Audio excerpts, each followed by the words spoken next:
Bagaimana cara kalian mempertahankan sekolah? Biayanya, gajinya. Walau tinggal 10 murid-murid itu titipan Allah. Jadi sekolah ini tidak boleh ditutup. 100 untuk kucing.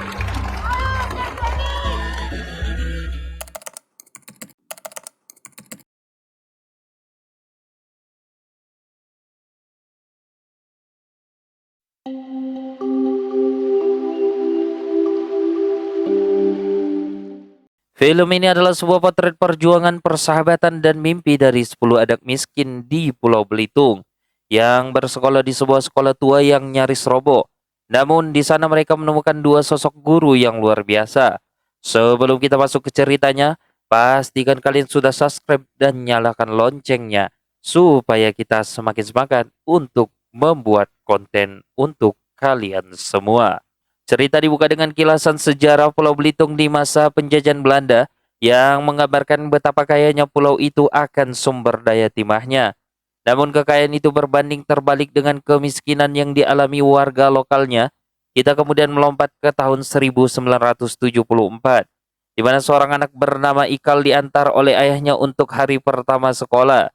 Dalam perjalanan mereka melewati megahnya perusahaan penambangan timah, tempat ayah Ikal bekerja sebagai buruh kasar. Di sisi lainnya kita melihat Bu Muslimah, seorang guru muda yang penuh dedikasi, sedang bersiap menuju ke sekolah. Sesampai di sekolah, Bu Mus pun bertemu dengan seorang anak pesisir bernama Lintang. Lintang datang sendirian tanpa ayahnya karena sang ayah harus melaut. Ia pun berikan sepucuk surat dan menjadi murid pertama yang mendaftar pada hari itu. Namun suasana berubah menjadi semakin tegang. Kepala sekolah yaitu Pak Harfan memberikan pengumuman yang menyesakkan. Sekolah ini terancam ditutup oleh pemerintah pusat jika tidak memiliki minimal 10 murid baru. Hingga pukul 11 siang, jumlah murid baru mencapai 9 orang.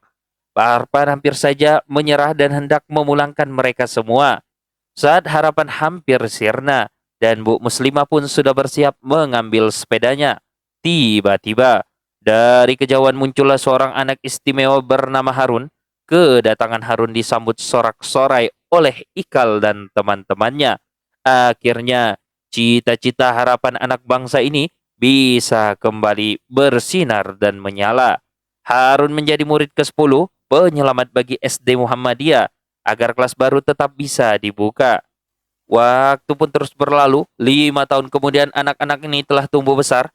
Dinamika di kelas semakin seru sekaligus memusingkan bagi Kucai, yaitu sang ketua kelas yang sempat ingin mengundurkan diri karena ia telah lelah mengatur, menegur, serta membenahi teman-temannya.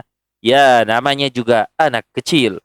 Pak Harpan pun seringkali harus turun tangan, menenangkan mereka dengan cerita-cerita bijaknya, seperti kisah Bahtera Nabi Nuh. Di tengah-tengah keterbatasan, sosok Lintang menjadi inspirasi terbesar. Setiap hari harus mengayuh sepeda sangat jauh dari pesisir menuju ke sekolah. Tidak hanya jarak yang jauh, Lintang juga harus berhadapan dengan bahaya nyata, yaitu seekor buaya besar yang sering menghalangi jalannya di rawa-rawa. Kalau salah-salah menyeberang, maka dia bisa jadi santapan sang buaya. Namun semangat belajarnya tak pernah padam. Kondisi SD Muhammadiyah sendiri sebenarnya sangat-sangat memprihatinkan. Saat hujan turun, atap sekolah pun bocor hingga kelas kebanjiran. Pak Harpan pun menyarankan kepada Bu Mus untuk mengajak murid-murid belajar di luar ruangan agar mereka tetap nyaman dan ilmu pun bisa disampaikan. Meskipun Bu Mus sempat ragu karena ingin membantu memperbaiki atap, Pak Harpan pun meyakinkan bahwa ia bisa mengurusnya bersama penjaga sekolah yang bernama Bakri. Bu Mus pun kemudian mengajak anak-anak didiknya belajar di alam terbuka, tepatnya di sekitar pantai Belitung yang sangat memukau. Di sini inilah mata kita akan dimanjakan dengan keindahan Pulau Belitung yang masih asri, rimbun, dan berpasir putih. Sangat menenangkan dan menyejukkan. Karena situasi baru saja selesai hujan, muncullah sebuah pelangi yang indah di Cakrawala. Murid-murid pun terpana melihatnya. Di sinilah Lintang si anak jenius menjelaskan proses terjadinya warna-warna pelangi yang membuat teman-temannya semakin kagum dengan kecerdasannya. Sementara itu anak-anak asik belajar di pantai, Pak Harpan justru sedang berjuang sendirian memperbaiki meja dan kursi sekolah yang rusak dengan peralatan seadanya. Mirisnya saat Bakri melihat Pak Harpan bekerja keras, ia malah pergi begitu saja tanpa membantu sedikit pun. Perlu sobat ketahui, Bakri ini sebenarnya juga guru di SD Muhammadiyah, tapi dia sudah kehilangan semangat mengajar karena gaji yang sering telat dan jumlah murid yang semakin sedikit. Ia pun lebih memilih mencari pekerjaan lain yang lebih menjanjikan. Untungnya saja Pak Harpan memiliki sahabat sekaligus kakak bernama Pak Jul. Pak Jul inilah yang punya jabatan tinggi di PN Timah, yaitu perusahaan besar tempat Haikal bekerja itu. Beliau adalah sosok yang sering menjadi penyokong moral dan bantuan kecil-kecil bagi SD Muhammadiyah agar sekolah tua itu bisa tetap berdiri. Kontras dengan kemiskinan SD Muhammadiyah, kita akan diperlihatkan suasana di SDPN Timah. Ini adalah sekolah anak-anaknya Sultan atau kalangan elit di Belitung. Fasilitasnya luar biasa, modern untuk zaman itu. Murid-muridnya sudah dibagikan kalkulator gratis untuk belajar berhitung. Berbanding terbalik dengan muridnya Bu Mus yang masih harus menggunakan lidi untuk belajar matematika. Di jalan Bu Mus pun sempat berpapasan dengan Pak Mahmud, yaitu seorang guru dari SDPN Timah. Ternyata Pak Mahmud sudah sering kali mengajak Bu Mus untuk pindah mengajar ke sekolah elit tersebut dengan fasilitas yang jauh lebih baik. Namun dengan keteguhan hati dan dedikasinya yang luar biasa, Bu Mus selalu menolak tawaran itu karena ia tidak ingin meninggalkan ke-10 anak didiknya itu. Kabar mengejutkan pun kemudian datang dari Pak Harpan. Karena SD Muhammadiyah hanya memiliki 10 murid, pemerintah mewajibkan mereka untuk mengikuti ujian di SDPN Timah. Bu Mus pun menyampaikan berita ini kepada murid-muridnya. Sontak saja Ikal dan kawan-kawan merasa tidak percaya diri. Mereka pun protes bukan karena takut soal ujiannya, tapi karena merasa malu. Mereka harus masuk ke sekolah mewah hanya dengan memakai sandal jepit. Sementara itu murid di SDPN Timah semuanya menggunakan sepatu yang mentereng sekali. Tekanan mental mulai terasa saat ujian berlangsung di SDPN Timah. Di sana guru-guru sekolah elit tersebut justru menunjukkan sikap yang tidak terpuji dengan menghina Harun. Melihat anak didiknya yang berkebutuhan khusus itu direndahkan, Bu Mus pun merasa sangat kesal dan terluka sekali. Namun beliau tetap berusaha tegar agar murid-muridnya tetap semangat. Setelah ujian usai, masa liburan pun tiba. Di bagian inilah kita akan diajak bernostalgia ke masa kecil yang indah. Mandi hujan, bermain bebas, pergi ke pasar, hingga membantu orang tua. Benar-benar gambaran masa kecil yang penuh dengan kesederhanaan, namun sangat membahagiakan. Kisah pun berlanjut saat sekolah dimulai kembali, namun suasana haru menyelimuti SD Muhammadiyah ketika Bakri datang menemui Pak Harpan untuk mengundurkan dirinya.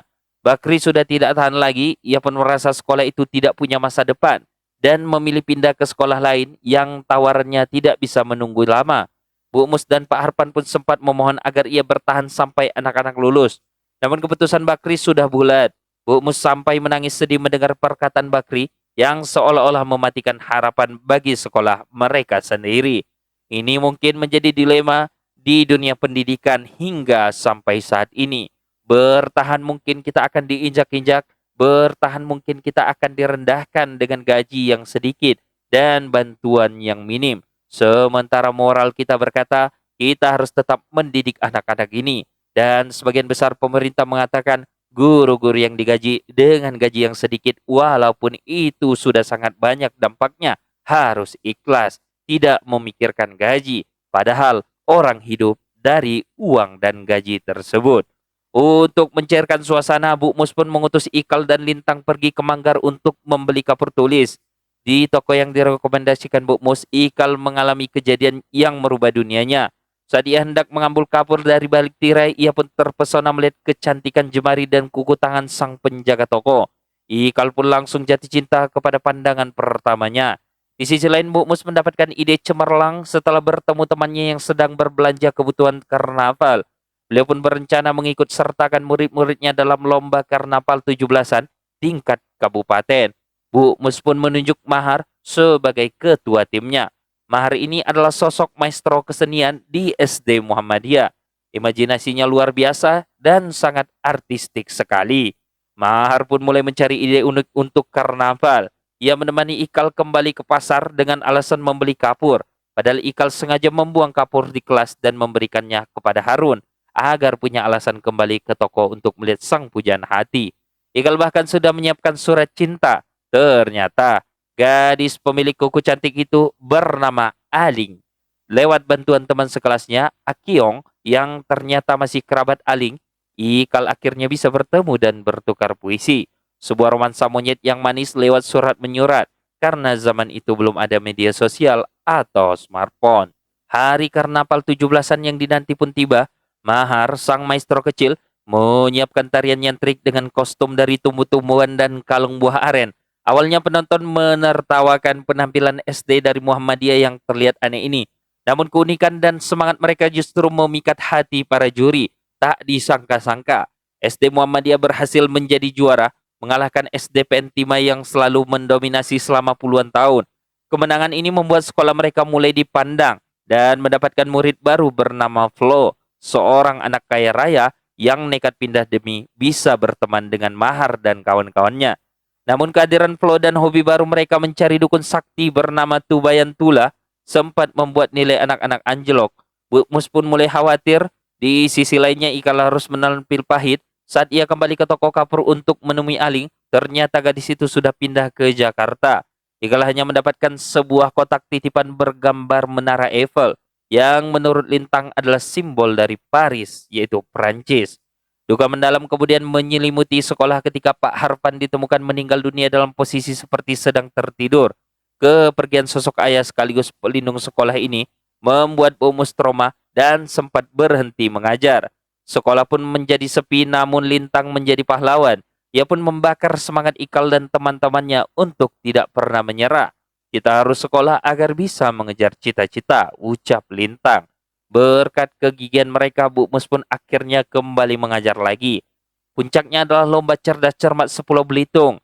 Lintang, Ikal, dan Mahar menjadi perwakilan.